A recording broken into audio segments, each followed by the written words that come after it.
ये है मारुति की पहली गाड़ी जिसमें लेवल 2 ADAS सिस्टम्स आने वाले हैं। 5 स्टार रेटिंग मिली है इसको भारत एनकैप में और ढेर सारे फीचर्स के साथ ये है all new Maruti Suzuki Victoris, जिसका कुछ ऐसा दिखता है डैशबोर्ड। और डैशबोर्ड पे ऊपर जो ये प्लास्टिक है इसकी क्वालिटी डिसेंट ही लग रही है। हालांकि ये जो इंसर्ट है ये अच्छा लग रहा है। सेंटर में आपको सॉफ्ट टच मटेरियल मिल रहा है जिसमें एक्सपोज स्टिचिंग भी है। यहाँ एयर वेंट्स पे आपको शैम्पेनिश गोल्डन कलर के इंसर्ट्स दिखेंगे।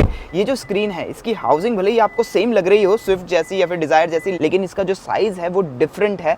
ये थोड़ी सी ज्यादा वाइड है। तो इसमें अब आपको आपके एयर कंडीशनिंग के कंट्रोल्स भी मिल रहे हैं यहाँ पे। और अगर आप नोट करो तो आपको मैप एंड नेविगेशंस भी अब मारुति ने देने शुरू कर दिए हैं। रिस्पॉन्स काफी स्नैपी है और यूजर इंटरफेस भी इतना क्लटरी नहीं है। ऊपर से भी स्वाइप करोगे तो कुछ चीजें आती हैं। इसमें आपको Amazon Alexa भी इनबिल्ट मिलता है, तो उससे आप बातचीत कर सकते हो। जैसे कि ये wireless Apple CarPlay, Android auto वो तो आपको मिलता ही है। नीचे आपके लिए वायरलेस चार्जर हो गया। ऊपर यहाँ पे आपको फिजिकल बटन्स मिल रहे हैं आपके एयर कंडीशनिंग के लिए। और सबसे बढ़िया चीज तो ये है कि वॉल्यूम के लिए आपको फिजिकल स्क्रॉल मिल रहा है। और यहाँ पे भी थोड़ी सी स्टोरेज स्पेस है। Type C USB charging ports हैं। And the good thing is कि अब जितने भी चार्जिंग पोर्ट्स हैं इसमें वो सारे के सारे टाइप सी हो गए। हालांकि आपको यहाँ पे 12 वोल्ट सॉकेट अभी भी मिलता है। अगर आप यहाँ देखोगे डोर बिन का साइज भी डिसेंट इनफ है, मतलब पानी की बोतल वगैरह रखने में आपको परेशानी नहीं होगी। और ऐसा कुछ दिखता है इसका ग्लव बॉक्स, जो ऑनेस्टली कुछ इतना खास बड़ा नहीं है। मतलब आपकी यूजर मैनुअल वगैरह ही यहाँ पे आ पाएगी। अभी मैं स्ट्रॉन्ग हाइब्रिड वेरिएंट के अंदर बैठा हूँ, तो ये eCVT गियरबॉक्स के साथ आएगा। फ्रंट की दोनों ही सीट्स वेंटिलेटेड हैं और क्योंकि ये जैसा मैंने बताया स्ट्रॉन्ग हाइब्रिड है तो यहाँ पे आपको EV मोड और ड्राइव मोड सिलेक्टर मिल रहा है। हालांकि स्ट्रॉन्ग हाइब्रिड में आपको नॉर्मल वाली मैनुअल वाली हैंड ब्रेक मिलती है, जबकि नॉर्मल पेट्रोल इंजन के साथ आपको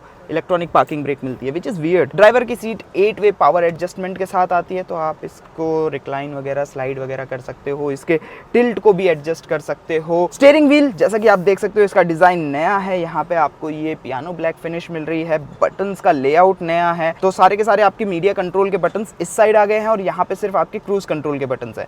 3 स्पोक है, बीच में आपका हॉर्न हो गया, लेदर रैप्ड है, होल्ड करने में अच्छा लगता है। और इसमें आपको टिल्ट एडजस्टमेंट और टेलीस्कोपिक एडजस्टमेंट दोनों ही मिलती है। और अंदर अगर आप नोट करोगे तो यहाँ मिलता है आपको डिजिटल ड्राइवर डिस्प्ले, जिसमें आपको बहुत सारी इन्फॉर्मेशन ये डिस्प्ले कर देता है और ड्राइव मोड्स के ऊपर डिपेंड करता है कि इसका जो कलर है वो कैसा रहेगा। और ऊपर अगर आप नोट करोगे तो आपको एक अच्छी खासी पैनोरामिक सनरूफ भी मिल रही है। बाकी यहाँ पे आपको हेड्स अप डिस्प्ले भी मिलता है। सेफ्टी के फ्रंट में जो 6 एयर बैग्स हैं वो स्टैंडर्ड हैं बेस वेरिएंट से ही, और ऐसी कुछ दिखती है इसकी सेकंड रो सीट। तो यहाँ पे आपके लिए आर्म रेस्ट है, 3 लोग यहाँ पे बैठ सकते हैं। Under Thai support is quite nice. Knee room की कमी नहीं है, लेग रूम की भी कमी नहीं है। हाँ, छोटा सा फ्लोर हम्प है लेकिन 3 लोग यहाँ एडजस्ट कर लेंगे। रियर AC वेंट आपको मिलते हैं। नीचे यहाँ आपके लिए type C USB charging port है, थोड़ा सा स्टोरेज स्पेस है। हालांकि एक चीज जो मुझे कम लगी कि ये हेडरूम इतना कुछ खास अच्छा नहीं है। मतलब मेरी हाइट इतनी ज्यादा नहीं है, फिर भी इट्स क्वाइट टाइट। जो मुझसे ज़्यादा हाइट वाले लोग होंगे डेफिनेटली उनको तो प्रॉब्लम हो सकती है। तीनों पैसेंजर को अपने इंडिविजुअल हेडरेस्ट मिलते हैं, सीट बेल्ट्स मिलती है, सीट बेल्ट रिमाइंडर्स मिलते हैं। आई विश कि यहाँ पे सन ब्लाइंड्स भी होते तो बेटर होता। विक्टोरिस के बॉनेट के अंदर आपको काफी सारे इंजन के ऑप्शन मिलने वाले हैं। तो 1.5 litre petrol, 1.5 litre CNG plus petrol, 1.5 litre strong hybrid engine का ऑप्शन है। और जो 1.5 लीटर पेट्रोल है उसमें आपको ऑल ग्रिप यानी कि ऑल व्हील ड्राइव का भी ऑप्शन मिलेगा। हाँ जी, तो ऐसा कुछ दिखता है इसका फ्रंट फेशिया। दिखने में काफी प्रीमियम लगती है। ऊपर आपको यहाँ LED DRLs मिल रहे हैं। नीचे यहाँ आपका बाय प्रोजेक्टर LED हेडलैम्प हो गया। नीचे फॉग लैंप्स है। ये रियल एयर वेंट्स हैं। अब अगर हम साइड में आ जाए तो सबसे पहले आप नोट करोगे कि ये जो व्हील आर्चेस हैं ये स्क्वायर्ड ऑफ है और यहाँ ऊपर आपको बॉडी क्लैडिंग भी मिल रही है।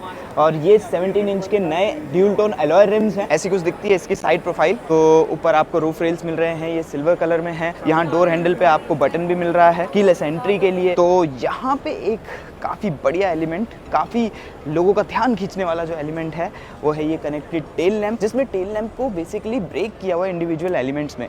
कैसा लगा let me know in the comment section. और ये जो सुजुकी का लोगो है ये भी आप नोट करोगे कि एकदम फ्लश है। विक्टोरिस की बैजिंग हो गई। नीचे बम्पर कुछ ऐसा दिखता है इसका, सिंपल बम्पर है। पीछे आपको 4 पार्किंग सेंसर्स मिल रहे हैं। और अब क्योंकि हम यहीं पे हैं तो जल्दी से मैं आपको इसकी बूट भी दिखा देता हूँ।